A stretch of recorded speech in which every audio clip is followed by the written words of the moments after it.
Se você não tem clareza do que você gosta, vai testando, até que o sentimento fala, é isso. E, geralmente a gente tem uma pista, mas pode ser que você goste de muitas coisas. E pode ser que você escolha uma das coisas que você goste e não seja exatamente o que você queria. Aí você vai testando. Imagina, você escolheu uma opção e não pode mudar. Eu mudei de carreira depois de 17 anos. Para muita gente isso é estranho. Mas como que você deixou o serviço público depois de 17 anos? Eu não gostava. Eu não via perspectiva para mim. Eu poderia continuar, mas não seria feliz. Eu estaria. Tem 7 anos que eu saí. Vai fazer 7 anos que eu saí. Então, nesses 7 anos, eu não estaria fazendo essas lives, por exemplo, se eu tivesse no exército. Eu lembro que enquanto eu estava, eu me sentia vigiado. Eu pedi demissão em 2017. 2015, 2 anos antes, eu criei um curso online. Mas eu não me senti à vontade para divulgar ou para vender. A minha exigência não deixou. Então, eu precisava, de fato, fazer esse movimento de transição para iniciar uma nova etapa. E a etapa anterior fica como aprendizado, como experiência. Não é algo perdido. Então, o que eu aprendi na fase anterior continua existindo na forma de experiência, de aprendizado. Não é algo só desperdiçado, jogado fora. O aprendizado continua. A experiência continua. Bom, então é isso. Sobre o tema a propósito do emocional e cura, como é a última aula, então foi uma forma de recapitular. Uma coisa que tem em comum as 100 aulas. Depois que acabar a aula de hoje, eu vou organizar a playlist para ter as 100 aulas lá. Pelo link free da bio no Instagram, você acessa direto a playlist, ou no YouTube você busca no canal Constela SP, você busca a playlist Antitristeza, guia emocional para lidar com a dor da tristeza.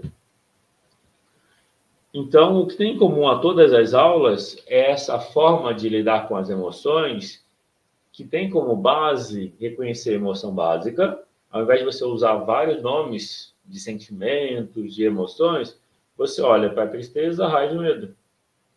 E dessas três, tristeza e medo.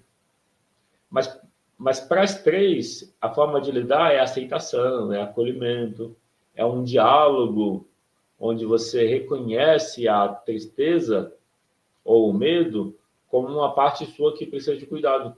Então, isso está em comum em todas as aulas. Então, imagina, 100 aulas, que a base é essa. A base é lidar com as emoções, entendendo que a emoção tem uma necessidade por trás. Então, quando a emoção aparece, é uma mensagem de que uma necessidade não está sendo atendida, não está sendo cuidada. Aí, ao invés de fugir da tristeza, você pode cuidar da necessidade. E aí, quando você cuida, a tristeza diminui, porque atendeu a necessidade dela. A tristeza aparece para dizer que falta autocuidado, que falta consideração nos relacionamentos e que falta propósito no que você faz. Autocuidado, consideração e propósito. A tristeza aparece para dizer que faltam desses três. Ou dois, ou três, se falta tudo.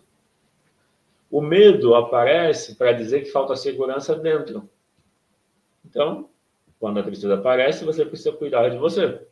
Você precisa avaliar a forma como você está levando a vida. Você precisa avaliar os relacionamentos. Então, relação consigo, relação com o outro, relação com o que você faz, com o seu papel na vida, a contribuição. Se não tiver, vamos dizer, alinhado com a sua verdade do coração, a verdade emocional, vai ter a tristeza. Só que a tristeza não vem de não ter esses três. Normalmente a tristeza vem de uma dor lá da infância, que a gente escondeu. Muitas vezes, por muito tempo, a gente consegue ignorar a tristeza. Só que ela vai ficando aparente, ela aumenta até o ponto que a gente não consegue mais fugir. Daí, quando se faz uso de medicamento para lidar com a tristeza, por conta de uma depressão, é uma forma. Tem o benefício de ajudar a lidar com o sofrimento, mas ainda assim precisa trabalhar com as emoções. Então, É como se fosse, ainda assim precisa aprender a lidar consigo. Não adianta, por exemplo, é como se fosse a raiz das dificuldades emocionais é a relação. Bom, é um acontecimento na infância, normalmente. É um trauma, uma ferida emocional, uma dor. Então, normalmente, a origem das dificuldades que a gente tem vem de um aprendizado na infância. Mas hoje a gente está lidando com a gente. A forma como a gente lida com a gente ajuda a curar, a melhorar a relação com as emoções ou mantém.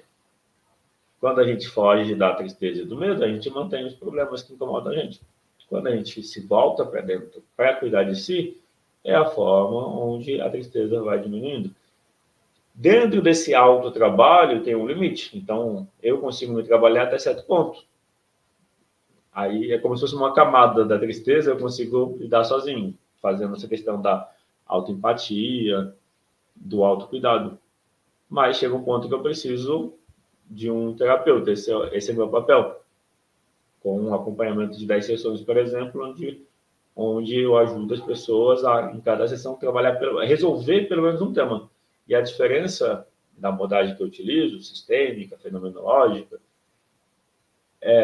cada sessão tem uma mudança. Não é só conversar, tem um momento de conversar e tem um momento da experiência. E é na experiência que a mudança acontece. A Eliane escreveu: hoje aconteceu algo interessante comigo e uma amiga. Eu bem plena e ela ansiosa. Ela me perguntou: hoje, e tu não está nervosa, ansiosa? Eu respondi: não. Ó, legal.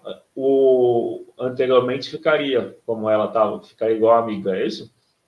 E aí ela estranhou que você não estava como ela. Interessante. É uma percepção da mudança. A gente percebe que a gente está diferente pelas coisas que estão acontecendo na nossa volta. A questão do autocuidado. A Eliane escreveu: estou me cuidando. Estou cuidando de mim. Muito bom. É isso mesmo. Bom, então, propósito do emocional e cura. A Eliane escreveu suas aulas. Nesse sentido, a gente cuidar da gente, como a Eliane escreveu, vai ajudar a lidar com mais facilidade em relação às coisas que acontecem. Então, desafios sempre vão ter. Aí eu volto à mensagem do Diego ali, ó. Nem sempre tudo vai ser prazeroso também. E já que nem tudo vai ser prazeroso também, cuidar de si quando você tiver a escolha, faz o prazeroso. E, bom, é isso.